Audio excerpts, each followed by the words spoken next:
diretrizes, quando vocês lerem com cuidado, vocês vão ver, ela diz justamente essas diretrizes se destinam, elas começam bem no início, já diz, aos professores, às escolas, os sistemas de ensino, mas também aos pais e a todas as pessoas interessadas com o reconhecimento da população negra pela sociedade brasileira e sugere, diz, e cabe não unicamente aos sistemas de ensino ou às mantenedoras avaliar a implantação.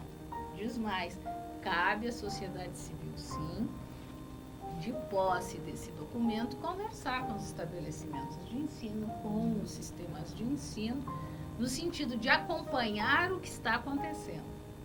E esse acompanhamento é tão importante que hoje, no Conselho Nacional de Educação, nós estamos com o sistema de acompanhamento desencadeado e por isso eu solicitaria e recomendaria a todos que têm experiências, avaliações ou notícias desta implantação que enviem, por favor, ao Conselho Nacional de Educação. Eu vou dar o nome eu vou dar o meu e-mail também do Conselho, mas eu vou dizer o e-mail de uma assessora que tem reunido todos esses trabalhos. Começo pelo dela, aristeasilva@mec.gov.br, e o meu, petroniliasilva@mec.gov.br. Obrigada. É importante que todos participem dessa forma, e a participação civil garantindo uma postura que o Estado estabeleceu, porque não é o Estado que vai fazer sozinho, ele tem que nos criar condições. Não estou dizendo que ele não tenha seu papel, que seja só promulgar a lei, mas nós temos uma boa dose. Desculpem eu falar tanto. Deu meus 3 minutos. Agora vamos falar um pouco sobre educação como de uma forma geral, né? Falando um pouco sobre o que é educar, né? Conceitualmente, o que significa educar a partir, não é, desse pilar da inclusão étnica racial na escola brasileira. Professoras, por favor, esclareçam para mim educação, formação e conteúdos. O que realmente envolve esse conceito educar, né? Educar um povo, né? Para algo, né? Porque a gente sabe que os PCNs, eles estão na boca de todos os pedagogos e professores, educadores, diretores. Então eu queria saber até que ponto eles contemplam realmente a promoção da inclusão, da diversidade étnica racial na escola. Então, o educar, ele envolve... Educar é sempre você educa uma geração, né? Ela é sempre um processo. E envolve a informação e a formação. Então, especificamente, na particularidade da história negra que é contada na sala de aula, eu sempre digo assim, que os afro-brasileiros ou os africanos, eles entram através das videotecas, ou seja, conjunto de filmes, né? É a partir dali que se informa, através dos livros, né, da biblioteca, através do acervo de brinquedos, de brincadeiras. A gente sabe do conjunto de intelectuais negros que já levantaram o lado crítico, quer dizer, com criticidade, o quanto o ambiente educacional, o ambiente escolar foi muito perverso nas brincadeiras que muitas vezes têm sua base num contexto escravocrata, né, em que a Zoilda Loreto, por exemplo, é uma pessoa brilhante nesse sentido de recuperar o lado preconceituoso de muitas das brincadeiras que passam desapercebidas como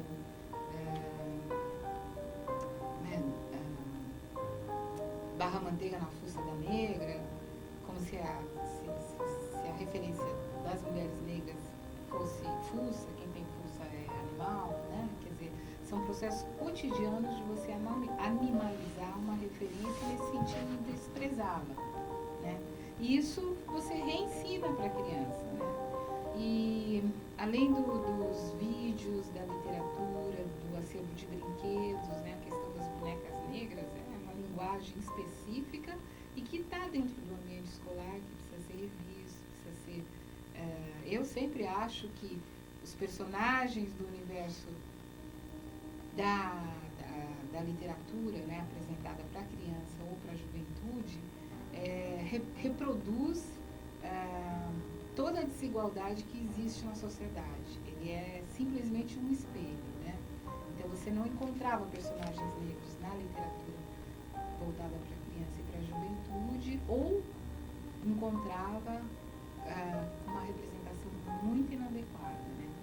Empregadas que só davam risada, né? Alguns livros que ganharam prêmios.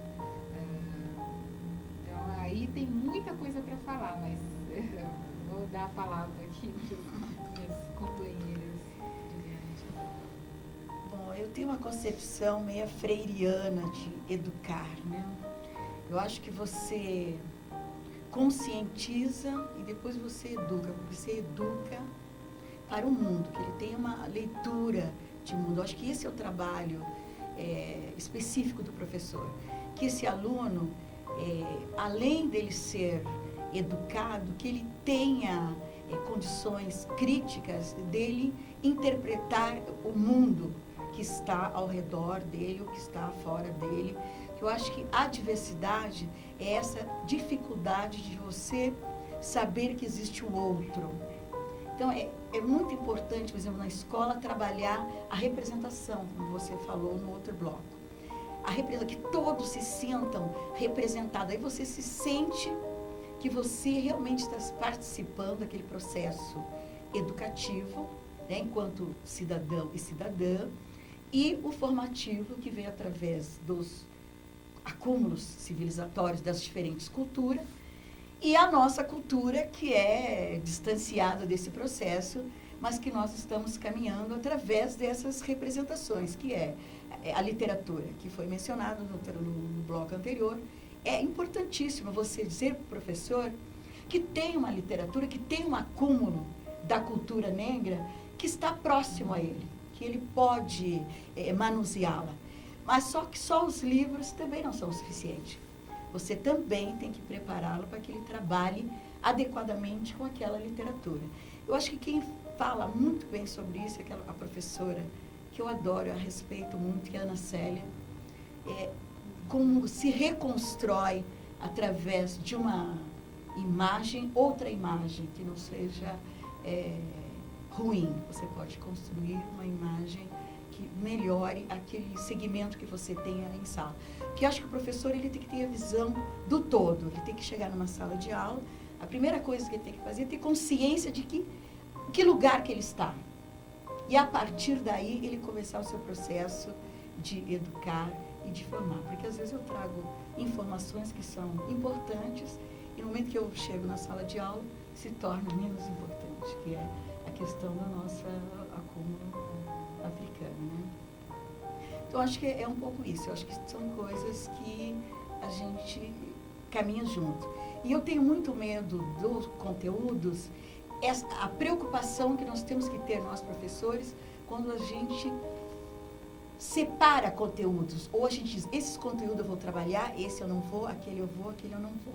Porque através dos conteúdos ele pode até estar falando de África, mas se nós não tivermos um olhar crítico do que eu estou falando de África, eu posso reproduzir uma África que não é a África que nós queremos que eles reconheçam, que nós também possamos reconhecer como um acúmulo necessário para esse saber cotidiano da sala de aula. E vale ressaltar que, né, puxando esse gancho sobre esse ponto de vista, sobre essa África que nós queremos, né, que seja retratada na escola, não é simplesmente a África que nós queremos que seja ressaltada na escola, mas a ideia de verdade, tentar buscar, chegar o mais próximo da ideia de verdade, não é? Que se possa, para que as crianças tenham essa possibilidade de lidar. Eu faria só um adendo, assim, né? Melhor até do que verdade é pensar que um conteúdo, ele apresenta diferentes ângulos, né?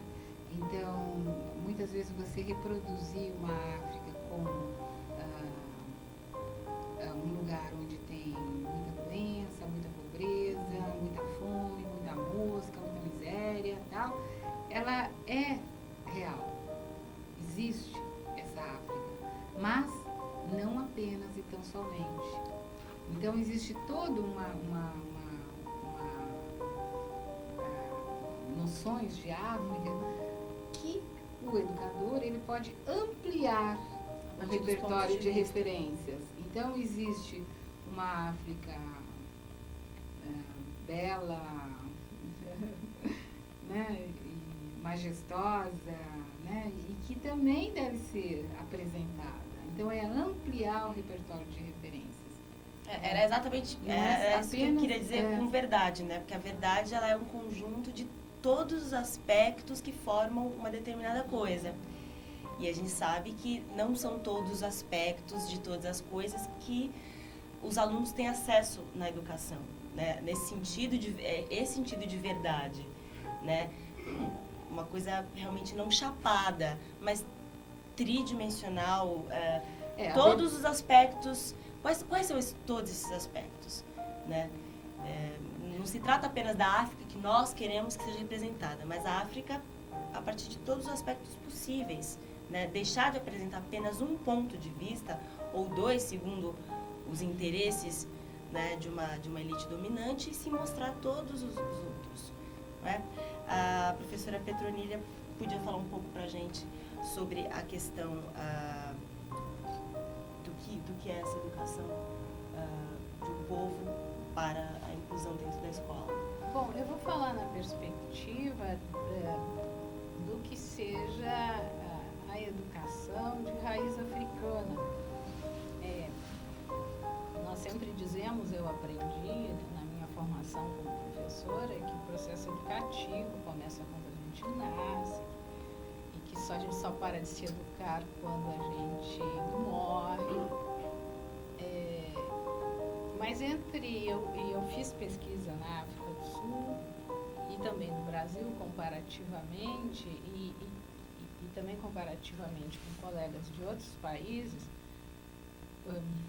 como por exemplo o Mali, o Senegal, a Nigéria, e a gente encontrou, e também a Etiópia, um dado que me parece importante nesses países e também em alguns da diáspora latino-americana, como Peru, por exemplo, e a Venezuela, em que é central, do ponto de vista de raiz africana, seja na África, seja na diáspora, é que desde que nascemos até quando morremos, o nosso esforço é de nos tornarmos pessoas. Portanto, pessoas cada vez melhores. E esse esforço não é um esforço individual nem benefício próprio. Eu só posso fazer esse esforço no seio da minha comunidade, juntamente com a minha comunidade. E tudo aquilo que eu, na minha vida enquanto pessoa, tudo aquilo que eu obtiver, não é, seja em termos materiais, seja em termos espirituais, seja tudo, não é só para me beneficiar, é para beneficiar a minha comunidade. Então, para nós fica um exemplo muito claro, nós recebemos na Universidade Federal de São Carlos, onde eu sou professora, estudantes africanos. E uma coisa que chama a atenção dos estudantes africanos é o quanto os estudantes brasileiros são, de certa forma, assim, egoístas com o que eles aprendem na universidade. É um conhecimento que é deles e é deles. Diferente dos estudantes africanos que desde que ingressam na universidade, desde que ingressam na escola, eles procuram meios de fazer chegar às pessoas que ficaram nas suas aldeias, portanto, à sua comunidade, à cidade onde eles vivem, ao bairro, à sua família, os benefícios do que eles aprendem. Então, se encontram na África, por exemplo, programas de televisão, aliás, programas como este, programas de rádio, que são feitos por estudantes e que encontram uma forma de, à medida que vão se tornando cultos de cultura escolar, né, porque eles já são cultos da sua cultura, que isto já traga um benefício para a sua comunidade, a tal ponto que eles chegam a dizer, uma pessoa pode estudar muito, se isso não reverter para a sua comunidade, ela não é uma pessoa educada, não é? Então, uma coisa importante para a gente, para ensinar cultura e história africana e afro-brasileira, é tentar, todos os professores negros e não negros, compreender a visão de mundo africana. Eu estou dizendo a visão, tentando conhecer pontos coincidentes, porque no início da minha fala eu me referi a diferentes países da África e disse, olha, esse ponto é comum, não é que haja uma única visão de mundo africano, nem uma única cultura africana, mas há esse ponto coincidente, né? O meu esforço a vida inteira é para me tornar pessoa cada vez melhor, mas não eu sozinha, porque eu só sou eu, porque existe a minha comunidade, existe a minha família que não se restringe a meus filhos, né? Não se restringe ao casal. Então, esse é um dado importante. E eu estudo a educação escolar, e também é interessante dizer que a palavra educação e educar entra na tradição das línguas africanas com a escola, chega com a colonização. Né? E quando às vezes a gente diz isso, as pessoas, mas está querendo dizer que os africanos não eram educados? Absolutamente. Se a palavra não existe, porque ela estava ligada à educação escolar. E a educação entendida como tornar-se pessoa cada vez melhor ao longo da vida, juntamente com a sua comunidade. Há uma palavra que até tem sido utilizada em jornais, jornaizinhos, enfim, Zulu, de origem Zulu, na língua Zulu, que é o Ubuntu, né? O Ubuntu significa eu sou porque nós somos, né? Esse é um dado importante da visão de mundo africana que a gente tem que ensinar com a história e a cultura africana. A educação que a gente recebe na escola é uma parte do tornar-se pessoa proporcionado dentro da escola com a possibilidade de me ensinar a compreender outras visões de mundo. Até porque a escola, tanto na África como fora da África, ela é tradicionalmente colonizadora. A escola tem tentado muitas vezes nos tirar, sobretudo as classes dos chamados excluídos, da sua visão de mundo, do seu saber, dos seus conhecimentos, para ensinar outros que seriam melhores, que seriam mais completos, que seriam mais conhecimentos do que outros. Essa é uma visão que foi nos traída por uma raiz de pensamento e de comportamentos de raiz europeia colonialista. Então, não se trata simplesmente da gente ter uma série de informações isoladas, como se a gente lesse o verbete de uma enciclopédia. Mas é pensar, por que essas pessoas são assim? É estranho, por exemplo, na África do Sul, onde eu fiz o meu doutorado, uma coisa que chamou de imediata atenção é que quando havia greve, os grevistas saíam para a rua dançando e cantando. Né? E lembro de ouvir o comentário de um professor holandês que estava na mesma ocasião, ele dizia, mas esse povo dança e canta para tudo. Isso mostra o quê? Isso quer dizer o quê? Que os africanos, ou que a raiz africana, africana, a forma de expressão não se prende à fala como nós estamos fazendo neste momento. E até porque estamos conversando com professores, e nós, professores, somos educados a ouvir muito a fala e a expressar e falar muito. Mas nem sempre o corpo inteiro se expressa. Enquanto na tradição africana, e consequentemente a brasileira, que é de raiz africana, a expressão total do corpo. Né? Até porque também, na tradição africana, o corpo inteiro, ele é formado pelo corpo físico, este corpo que nós estamos vendo, mas ele é formado também pela energia vital. Então, em diferentes culturas africanas, o que é esta pessoa que a gente se torna ao longo da vida tem diferentes significados, mas todos estão de acordo. Nós temos o nosso corpo, é o corpo material, aquele que nós vemos, né?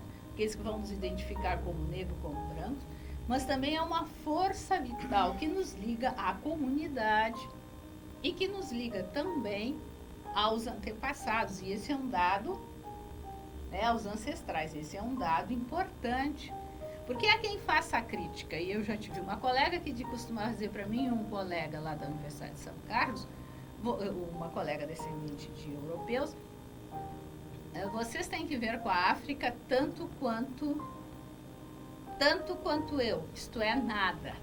E a gente tentava explicar, mas um dia aconteceu que estávamos reunidos e alguém conversando, e alguém se dirigiu a outra pessoa e disse, mas o nome dessa escola que tu te referes, essa escola tem o nome da minha tia.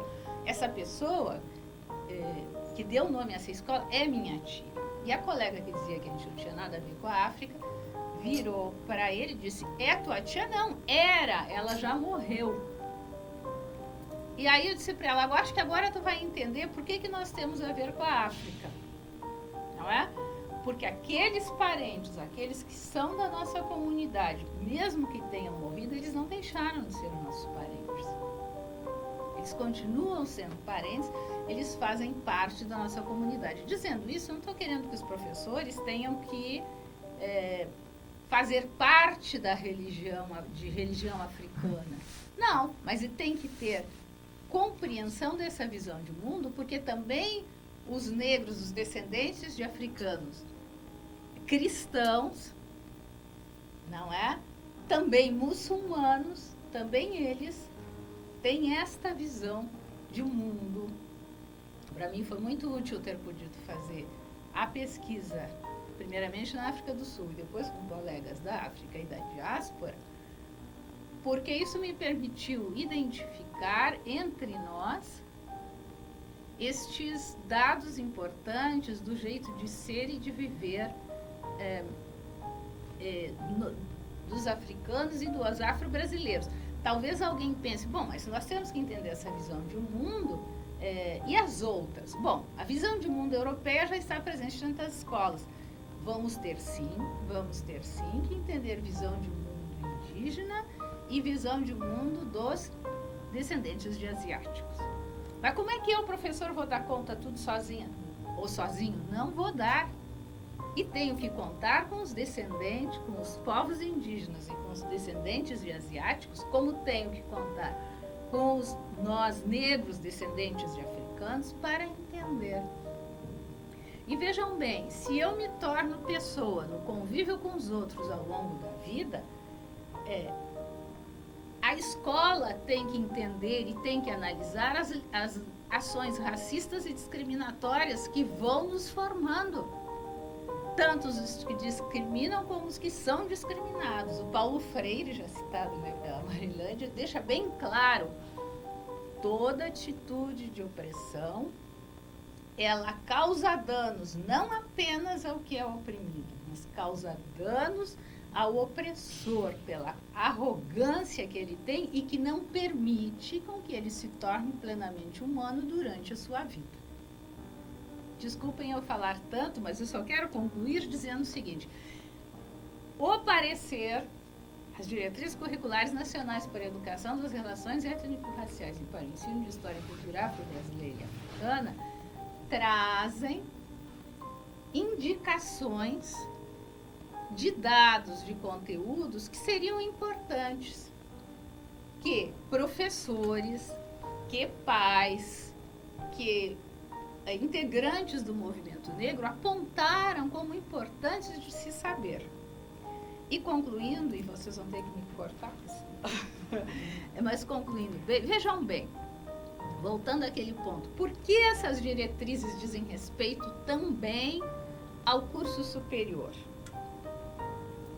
Eu só vou pegar um exemplo. A filosofia. A filosofia, pelo menos com este nome, tal como existe, nós sempre soubemos que nasceu na Grécia, que o pensamento filosófico era grego, a tal ponto que houve filósofos que disseram, isso está escrito inclusive em livros de filósofos africanos, de que o pensamento dos africanos não era dado à filosofia. Bom, talvez não a construções filosóficas como se faz na Europa. Quem foi que disse que nós temos que todos ser iguais? Quer dizer, a graça da humanidade é que nós não somos iguais, é que nós somos diferentes. Aí é que está a graça, senão seria tudo muito monótono. Não somos iguais, mas temos os mesmos direitos. Uma coisa é a questão de iguais direitos. Mas voltando à questão da filosofia. Quando a gente recebe mais informações e estuda em outras perspectivas, a gente vai observar o mapa, né? O mapa mundial, a gente vai ver a proximidade da Grécia com o Egito. E aí a gente vai começar a descobrir que os filósofos gregos, eles iam receber formação nos templos egípcios, com sacerdotes e sábios egípcios. Isso é um demérito? Claro que não. Nós todos aprendemos de alguém. É claro que a partir do que eles aprenderam, eles criaram também o seu universo de pensamento. Agora, o que é errado é não dizer qual é a origem. Ora, quem faz pesquisa, e nós que somos professores, sabemos que se chama desonestidade científico-pedagógica não dizer as raízes do nosso trabalho. Qual foi o colega que nos ensinou, qual foi o autor que nos inspirou, isso se chama desonestidade. Então, é desonestidade não se dizer que a filosofia do mundo ocidental, nascida na Grécia, tem suas raízes no Egito. Esse aspecto do educar para a comunidade que eu acho importante, né? E o trabalho de educar, ele também passa por uma reelaboração pessoal do educador. Por exemplo, né? Se nós imaginarmos por alguns segundos, se nós voltarmos cada um à sua infância, né?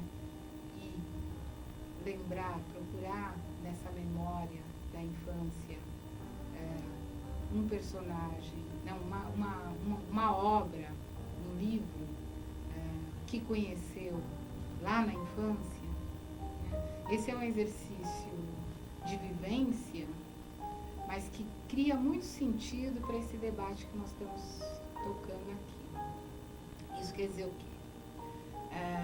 Lá na infância todo mundo vai lembrar do Chapeuzinho Vermelho, da Cinderela, dos castelos, né? Da ilha, né? De alguém que estava perdido. Existe toda uma memória que ficou gravada e que está aí, né? Na nossa memória. Agora, se nós acrescentarmos nessa busca, nessa rememorização, um personagem indígena,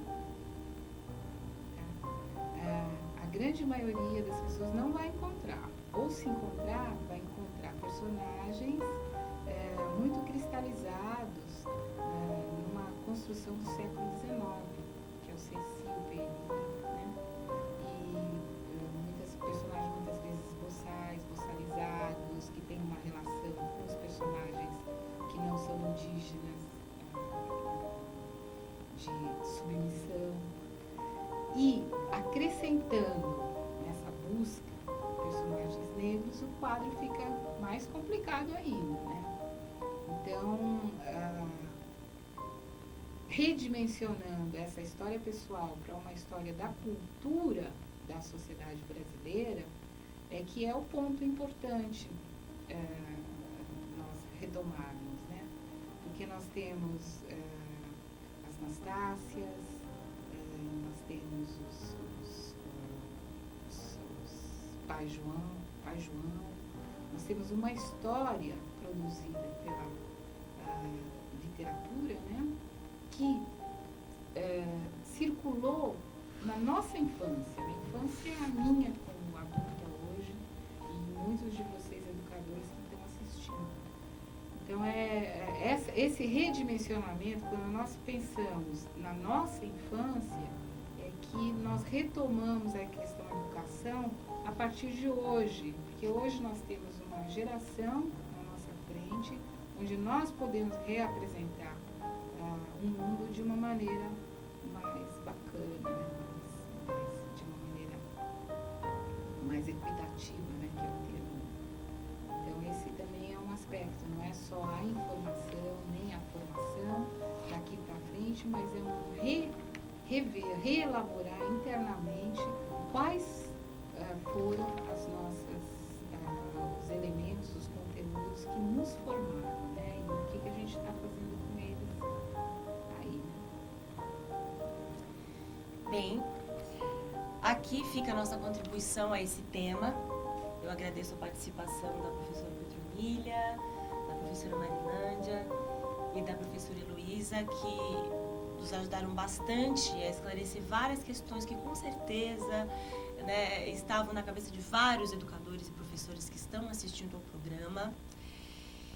E eu espero que esse programa de hoje tenha contribuído efetivamente não só para o avanço dos trabalhos em sala de aula, mas para uma consciência, uma conscientização real, uma sensibilização de vocês, professores, educadores em geral, de que é preciso conscientizar cada vez mais pessoas para que esse trabalho ele cresça, se multiplique, a fim de que nós possamos realmente incluir a população negra, né, através da educação, e diminuir muito esses números altíssimos, né, que tornam o nosso país o recordista mundial de injustiças e de má distribuição de renda.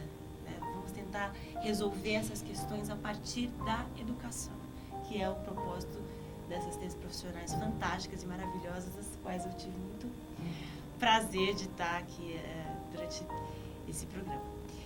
Eu aguardo vocês no próximo programa, falando sobre outros temas pertinentes à educação, que vão servir a vocês, professores. Obrigada pela atenção e até mais.